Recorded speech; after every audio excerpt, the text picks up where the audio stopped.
Hey guys, welcome to Rosie's Dessert Spot. In this tutorial I'll be teaching you how to make this floral buttercream decorated cake.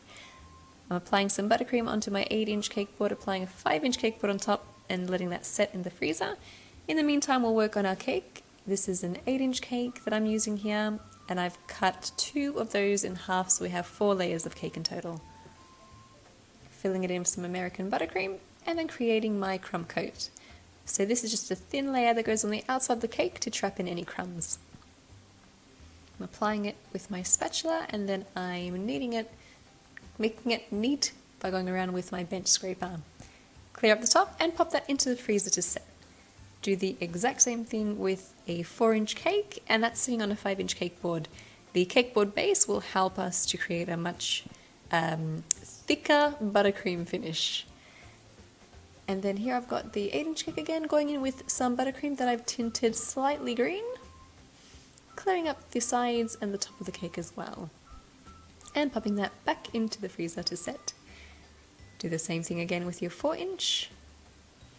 And in the meantime I'll pipe our buttercream roses. So I've got a flower nail, yes it's missing the stick, but I work with what I can, and that's parchment paper on top. Make a dollop right in the center with your 104 tip, and then arch the petals. You'll notice the skinny side of the tip is facing up and it's also angled towards the middle of the flower.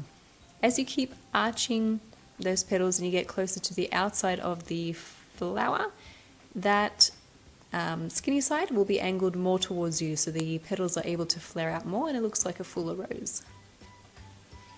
Pop those into the freezer for a good 20 minutes so they're nice and hard. And in the meantime, we'll start colouring our top tier. And here is some edible bronze powder. And I'm just dusting on the powder with my blush brush. I find that it gets a lot of good coverage because it's so big and the bristles are actually very soft, so it doesn't dent your cake. Granted, our cake was in the freezer, so the buttercream is nice and hard and it won't dent the cake anyway. I like to pounce it on and then I go back and forth to remove any excess. Here I've got some extra thick straws that I've popped into the bottom tier to help support the weight of the cake. Do not skip that step or your top tier will sink into the bottom cake and it'll be just a big mess.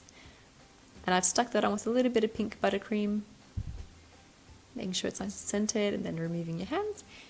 And then the decoration. So we have a 1M tip going into some white buttercream. And I'm making tight little rosettes, as small as I could because I wanted to fit as many flowers on here as I could. So start with the bottom and the middle dollop, and then you kind of use that as a center to guide the rest of your piping. You just want to pipe around it nice and tightly. I've used a smaller star tip and some pink tinted buttercream, and wherever there was space that was not big enough for a rose, I piped on little stars instead. Now the roses that we piped are now out of the freezer and you can handle them, you can press them on and they won't get dented because they're nice and hard. Use a piping bag with a leaf tip and just decorate with the leaves all around the rosettes and the roses that you piped before as well. You could use a leaf tip for this. And you're done. A 30th wedding anniversary cake decorated with buttercream flowers and some edible bronze dust. Very easy to do. Thanks again guys for watching. I hope you're able to take something useful from this video and I will catch you again on Tuesday. See you soon.